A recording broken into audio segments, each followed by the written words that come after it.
Okay, so typically on the first day of an in-person class, we would spend all of our first class talking about the syllabus. And I know you can read, and I'm not questioning your reading ability, but um, as a lot of people say, the syllabus is pretty important. Now, I'm not one of these kinds of people that will say, well, it's in the syllabus, you should have known better, and then leave it at that.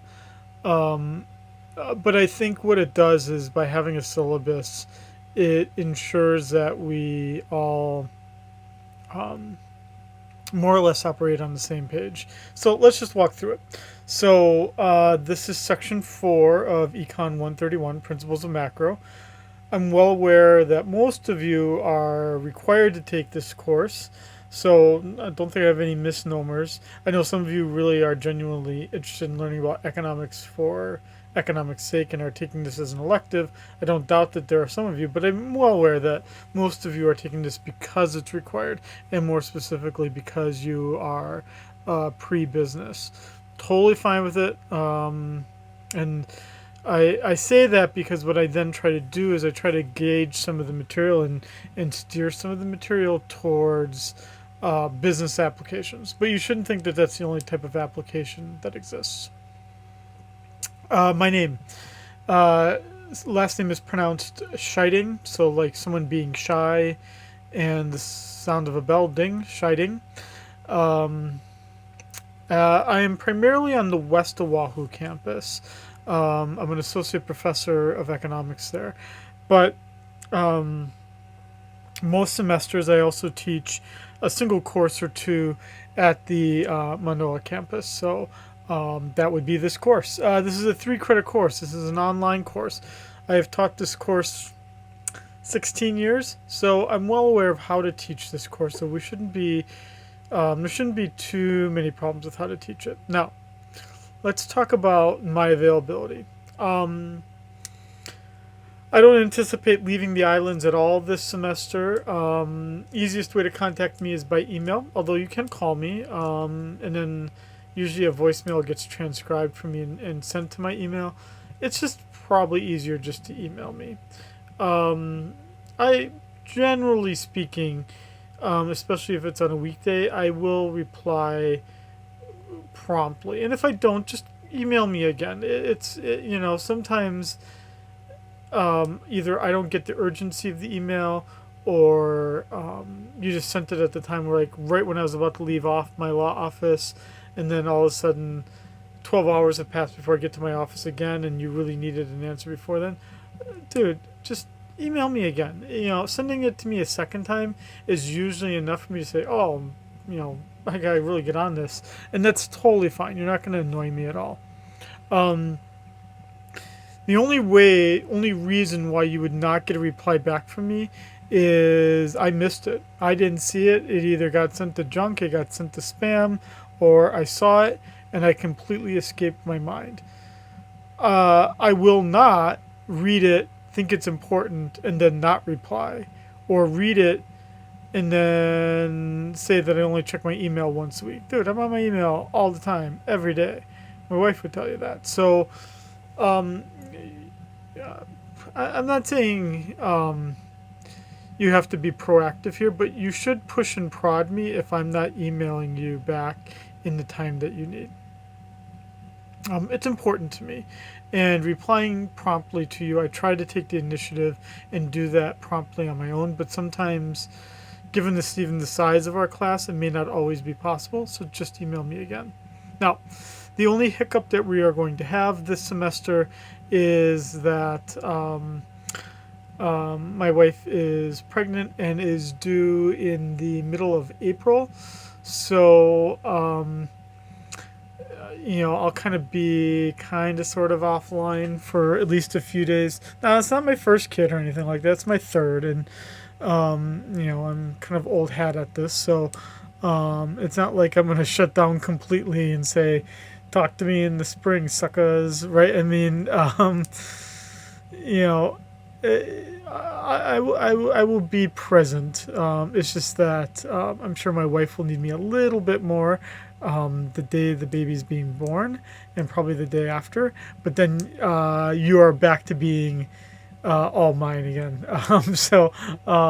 Also to keep in mind that, as the next section points out, we do have a TA. This TA's only responsibility is this class, so he doesn't have any other classes. Sumit, his email is listed. He will be holding virtual office hours once a week, and he'll also be reviewing the material as well for you all. He'll make a video, kind of like if you had a Friday session for the class, and you kind of had a review session. He'll be able to do that, and he can answer content questions. If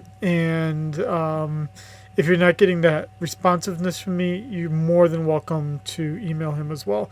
There should be no favorites here. It's really just based on your preferences. If you just think that his explanatory style is better, totally rely on him. I will take no offense at that, and I do not think he would take any offense either if you want to just direct your content questions to me. He and I are a team in teaching this course, so I guess I'm kind of more the captain, but he's my assistant coach or assistant captain. Ultimately this course, ultimately I am the one responsible, but he is helping out, and you should feel free to take advantage of that help. So let's talk about what this course is. This is the Introduction to Macroeconomics. This is the first or the second of a 2-course sequence, depending on which order you took it in. You can take them in either order. And basically in macroeconomics, we just give a very brief introduction to what economics is, but then we really focus on how does the economy exist for the country as a whole or across the globe. And we look at things like GDP, we look at unemployment, we look at inflation, we look at economic growth, we look at the role of the government, and we look at the role of the central bank. And that's more than enough to take up our 16 weeks of time. I then provide my own kind of description. Here are our learning outcomes. This is kind of what's required of all of us to have when we have a syllabus, and we do keep to these. Now, how will I assess you in this course? Now, fortunately or unfortunately, I'm a little bit old school. You will notice that most of the weight in this course is on the exams.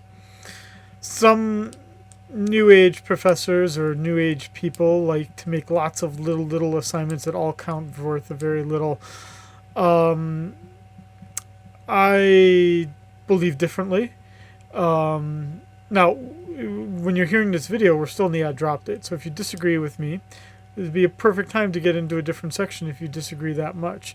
But I am generally of the belief that the exams are a great summation of how much or how little you learned, and that the exam should reflect the homework and the practice assignments that you did. So it's kind of building up to that. The assignments are worth 15%. They build up to the exams that are modeled after those homework assignments. The exams as a whole, the exams are timed. You have only one attempt to do them. Unlike the assignments, where you do have unlimited time to do them, and I will be giving you 3 attempts to do those assignments, with your highest attempt being the highest score being the score that's recorded. And then, because this is an online course, sometimes the difficulty is getting more interaction, getting you more engaged in the material. And we could do discussion boards, we could do videos. Last semester I made everyone do a video. I'm gonna try this out for a bit. I'm gonna have news articles available to you, and you're gonna basically write something up very shortly about it, and that will be what is graded for you. And it's going to require that you summarize the article, that you then integrate the content of the course into that news article, and then add your own opinion to that. And you'll see this description at the end of the syllabus. Now, for the thing that I had to think a lot about before this class started. We are going to use a kind of a standard textbook off the shelf book by N. Gregory Mankiw. It's titled Macroeconomics. It's pretty much the standard book, and it has a homework system called MindTap. Now,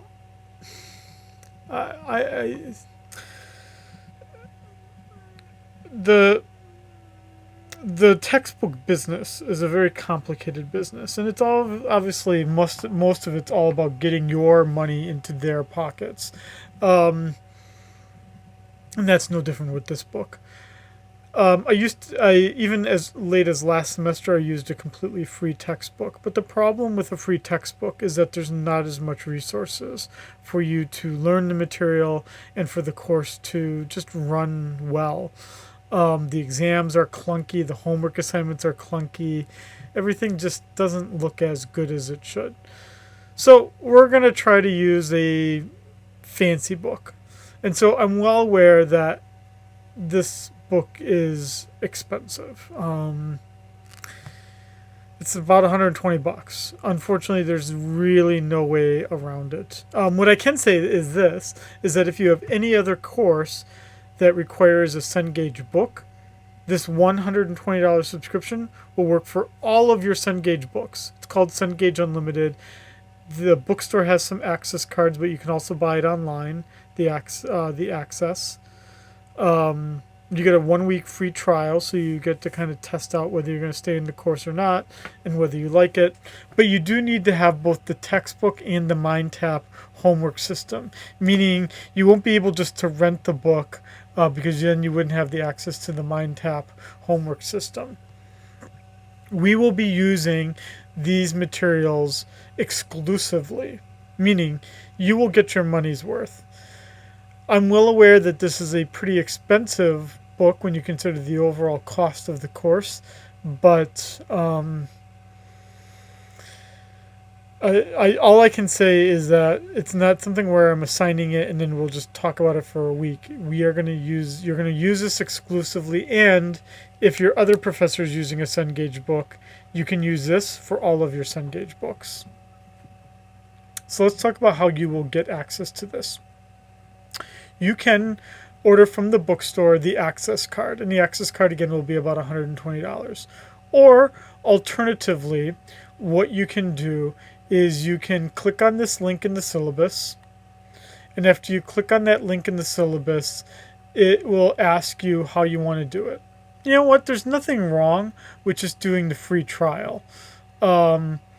That way you just know you're going to stay in the course. You never know what's going to happen.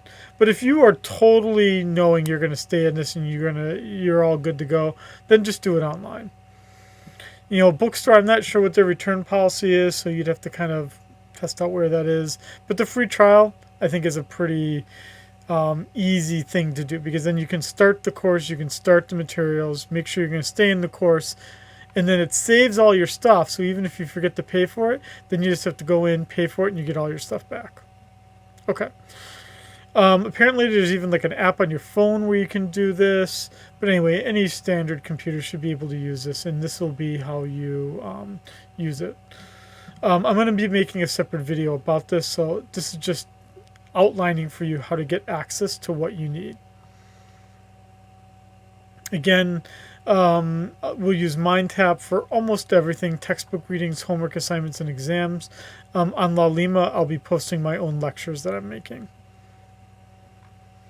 Here are the dates to keep in mind. January 19th would be the last day to get out of this course to get all your money back. February 3rd, 50%. March 29th, last day to withdraw from this class. Classroom policies. And quite frankly, for that matter, academic integrity. These are all things that are standard across any UH Manoa course. I try not to be any different. I try to be understanding, but I try to be fair to everyone. So if I can give you an extension, I happily will, as long as I don't feel that it hurts anyone else in this course. Don't cheat. If you need accommodation, I would encourage you to start to reach out to the Cocoa program and start to get the accommodations routed to me before the exams. Here's our grading scale. Fortunately, in MindTap, most of your in the Cengage system, most of your grades will be kept up to date, and I try to stay on top of things too. And then these are the weightings of each of the things and how your score would be calculated. Now, not everyone would agree with me in what I try to do here, but I tend to believe that the advantage of an online class, one of them should be, is that there's more flexibility. So what I try to do is I try to break this course into 3 parts. And with those 3 parts, I try to chunk all of the material into those 3 parts. So essentially, there are 3 deadlines in this course: February 5th at noon, March 12th at noon, and May 7th at noon. So if you miss one of those deadlines with all the material that's due in that deadline, you will probably have a very difficult time passing this course. So do not put yourself in that situation. Do not wait to the last minute. If you're considering getting a tattoo for this course, I would encourage you to consider these 3 dates to be your tattoo: February 5th, March 12th, May 7th. I probably will not change these deadlines because I'm assuming you will all make your schedules and whatnot around this. My lectures to you will all be pre-recorded, so there's no time you have to log in at, specifically. So it's a pre-recorded lecture that I will make available to you. I'll be recording them week by week as we go along here, so I'll try to work ahead a little bit, but I won't be able to work ahead that much. For each chapter, let's just start to talk about part 1. In part 1, there are 5 chapters: chapter 1, 2, 3, 9, and 4. For each chapter, there's generally 1 graded assignment, and then there's 1 exam that covers all of these chapters. So it's pretty easy to ensure that you are following all the material that you should. You know exactly what's due. The only thing that's not listed on here are the news articles, but they'll essentially be a few, not necessarily one with every chapter, but there'll be a few every other chapter, maybe. Any chapter that's incredibly relevant that I can find a news article for, I will do. And so this first week, we're going to kind of be introduced to the course. Then we'll start to talk about international trade, and then we'll cover the big things: supply and demand. And then we'll have our exam. Now, the exam will only be open a short period of time, from February 4th at midnight till February 5th at noon. So you'll have a 36-hour time period to do the exam. You have to do the exam in that 36-hour period and only in that 36-hour period. If, whatever, you got a work shift that's 36 hours that doesn't allow you to sleep, then reach out to me well ahead of time and I should be able to accommodate you. Then in the second part of this course, we start to really get into the macroeconomics. So we'll look at GDP, inflation, unemployment, production and growth, and the saving and financial system. Each of these chapters will have a homework assignment, and it will conclude with an exam that's you have 36 hours to complete between March 12th and March 13th.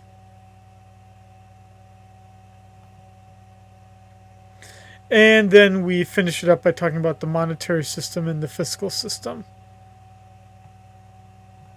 That all concludes with an exam that I'm going to give you a little bit more time to complete just because it's a little bit more stressful of a time, May 3rd to May 5th. And then I outline what these reflections, these newspaper article analyses are. In fact, I'll just change this here too, so that it's a little bit clearer here. Look at that. You get to see the syllabus being made in action, huh? How cool is that? News article analysis. And I give you kind of an example here with a sample news article and how you might write that up and whatnot. in any case. If you have any questions at all about the syllabus or any of the policies or anything like that, this would be your time to do it.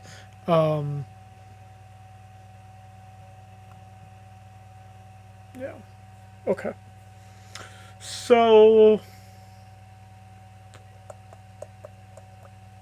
I think that should cover everything regarding the syllabus. I'm just going to look it over one or two more times just to make sure it's all good. And so by the time you read the syllabus, it will be in its final form.